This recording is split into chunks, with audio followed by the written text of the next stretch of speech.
అందరికీ నమస్కారం. మనం గత వీడియోలో ఆర్టికల్ 3 గురించి చర్చించుకున్నాం. అది రాష్ట్రాలను విభజించి హద్దులు మార్చి హోదాలను మార్చే పార్లమెంటుకున్న అధికారాన్ని గురించి. అలాగే అలా విభజించేటప్పుడు అనుసరించవలసిన విధి విధానాలు ఆర్టికల్ 55, 81, 170లో ఉన్నాయని కూడా నేను మీకు వివరించాను.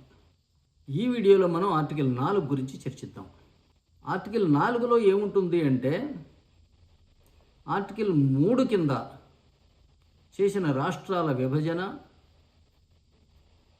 పేర్లు హద్దులు మార్పు, హోదాలలో మార్పు, ఇవి ఏవి కూడా రాజ్యాంగ సవరణల క్రిందకు రావు. అది ఎందుకన్నారు ఎవరైనా ఆలోచించారా? అవి రాజ్యాంగ సవరణ క్రిందకు వస్తే అవి చేయటం చాలా కష్టమవుతుంది. పార్లమెంటు ఉభయ సభలలో 3/2 మెజారిటీ ఉండాలి. అది లేనిదే రాజ్యాంగ సవరణలు జరగవు. కానీ ఇది ఇంత తేలిగ్గా ఎందుకు పెట్టారు? పార్లమెంటు, రాష్ట్రపతి తలుచుకుంటే చాలు రాష్ట్రాల పేర్లు, హద్దులు, హోదాలు మారిపోతాయి. ఇంత తేలిగ్గా ఎందుకు పెట్టారు అంటే నేను మీకు చెప్తాను. భారతదేశంలో ప్రతి 10 సంవత్సరములకు ఒకసారి జనాభా లెక్కలు తీయాలి, సెన్సస్. అవి 1951లో మొదటిసారి జరిగినాయి. వాటి ఆధారంగా 1952లో మొట్టమొదటి సాధారణ ఎన్నికలు జరిగినాయి. ఇక ఆర్టికల్ 170లో ఏముంటుంది అంటే, జనాభా లెక్కలు ప్రతి 10 సంవత్సరాలకు ఒక్కసారి తీయాలి. 1951 తర్వాత 61, 71, 81 ఇలా. ఎందుకు జనాభా లెక్కలు తీయటం? దేశంలో ఎవరి వాటా వనరులు, ఉద్యోగాలు పంచుకోవటానికా, వైషమ్యాలు పెంచుకోవటానికా? అందుకే అని మన జ్ఞానులు అనుకుంటున్నారు. జనాభా లెక్కలు తీయండి, జనగణన తీయండి, మా జాతి ఉన్నోళ్ళు ఎంతమందో తీయండి, మా కులపోళ్ళు ఎంతో తీయండి. ఏం చేస్తారు? కులాల మతాలకు అతీతంగా భారతదేశం ఉండాలి అని రాజ్యాంగం రాసుకొని, ఈ కుల పంచాయతీలు ఏంటంటే రాజ్యాంగ అజ్ఞానం నుంచి వస్తున్నాయి. ప్రతి 10 సంవత్సరాలకు ఒకసారి జనాభా లెక్కలు తీసేది దేనికి అంటే, వాటి ఆధారంగా రాష్ట్రాల పునర్విభజన, ఎమ్మెల్యే ఎంపీ సీట్ల సర్దుబాటు, ఇవి రెండు జరగాలి. ప్రతి 10 సంవత్సరాలకు ఒకసారి రాష్ట్రాల పునర్విభజన జరగాలి. ఎందుకంటే రాష్ట్రం నుంచి రాష్ట్రానికి మైగ్రేషన్స్ ఉంటాయి, దేశం నుంచి ఇతర దేశాలకి మైగ్రేషన్స్ ఉంటాయి. ఆ కారణంగా ఒక రాష్ట్రంలో జనాభా విపరీతంగా పెరిగిపోతూ ఉండొచ్చు, మరొక రాష్ట్రంలో తరిగిపోతూ ఉండొచ్చు. వీటిని సరిచేయటం కోసం మనం చెప్పాం కదా, ఆర్టికల్ 55లో వీలైనంత వరకు ప్రతి రాష్ట్రాల్లోనూ సమాన సంఖ్యలో జనాభా ఉండాలి. వీలైనంత వరకు అన్న వర్డ్ వాడాడు. అట్లా ప్రతి 10 సంవత్సరాలకు ఒక్కసారి రాష్ట్రాల పునర్విభజన జరగాలి, ఎమ్మెల్యే ఎంపీ సీట్ల సర్దుబాటు కూడా జరగాలి. ఈ విషయం అర్థం చేసుకోవటంలో భారతీయులు సంపూర్ణంగా విఫలమయ్యారని చెప్పడానికి నేను వెనకాడను.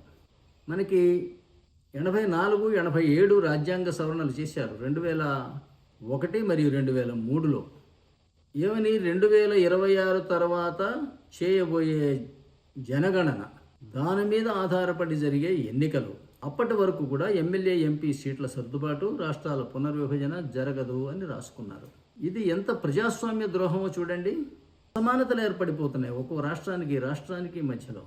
ఒక రాష్ట్రం ధనిక దేశం అయిపోతున్నది, ఒక రాష్ట్రం పేద రాష్ట్రం అయిపోతున్నది. ఇక్కడి నుంచి వలసలకు అక్కడికి పోతే వాళ్ళేమో గొడవ చేసి హింసకు పాల్పడి వెళ్ళగొడుతున్నారు. ఇదంతా ఎక్కడి నుంచి వచ్చింది అంటే, సమాన రాష్ట్రాల విభజన ఆర్టికల్ 55, 81, 170లని అర్థం చేసుకోకపోవటం వల్ల మాత్రమే జరుగుతున్నది. ఇది వాస్తవానికి రాష్ట్రాల పునర్విభజన, సీట్ల సర్దుబాటు ప్రతి 10 సంవత్సరాలకు ఒకసారి జరగాలి. అలా జరగవలసిన అవసరం లేదు అని మీరు రాసుకుంటే అది రాజ్యాంగ స్ఫూర్తికి, ప్రజాస్వామ్య స్ఫూర్తికే విరుద్ధం. రాష్ట్రాల మధ్య, ఎమ్మెల్యేలు ఎంపీల మధ్య అసమానతలు ఏర్పడుతున్నాయి. రాష్ట్రపతి ఎన్నికలో ఒక ఎమ్మెల్యే ఓటు విలువ అతని నియోజకవర్గంలో జనసంఖ్యతో సమానం అని చెప్పాను. ఒక ఎమ్మెల్యే నియోజకవర్గంలో 10 లక్షల జనాభా ఉన్న నియోజకవర్గాలు ఉన్నాయి. 5, 6, 7 లక్షల ఓటర్లు ఉన్నటువంటి నియోజకవర్గాలు ఉన్నాయి ఒక్కొక్క ఎమ్మెల్యే నియోజకవర్గం. 30, 40, 50 వేల ఓటర్లు ఉన్న నియోజకవర్గాలు కూడా ఉన్నాయి. ఎంత అన్యాయమో చూడండి. 10 లక్షల మంది జనాభాకు ప్రాతినిధ్యం వహిస్తున్న ఎమ్మెల్యేకి ఇచ్చిన విలువ 1,00,000 జనాభాకి ప్రాతినిధ్యం వహిస్తున్న ఎమ్మెల్యేకి ఇస్తారా? రాష్ట్రపతి ఎన్నికలో ఇవ్వరు. వాళ్ళని నిర్లక్ష్యం చేస్తారు. వాళ్ళకి నిధులు రావు, అభివృద్ధి ఉండదు, గుర్తింపు ఉండదు, ప్రాముఖ్యత ఉండదు. అందువల్ల సమాన రాష్ట్రాలు కావాలి అని మనం అందరం పోరాడాలి. ఉద్యమాలు చేయాలి. అంతేగాని మా రాష్ట్రాన్ని విభజించండి, మాది చిన్న రాష్ట్రం అయినా పర్వాలేదు అని పోరాడటం అనేది ఇది రాజ్యాంగ పరిజ్ఞానం ఉండి చేసే పని కాదు. అయితే అలా అని నేను ప్రత్యేక రాష్ట్ర పోరాట యోధులని నేను తక్కువ చేయటంలే.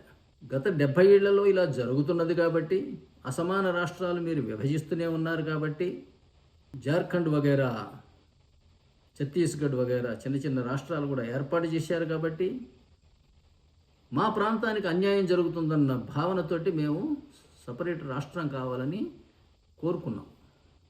దీనికి బాధ్యులు ఎవరు అంటే అసమాన రాష్ట్రాల విభజన ప్రారంభించినటువంటి పెద్దలది ఈ బాధ్యత.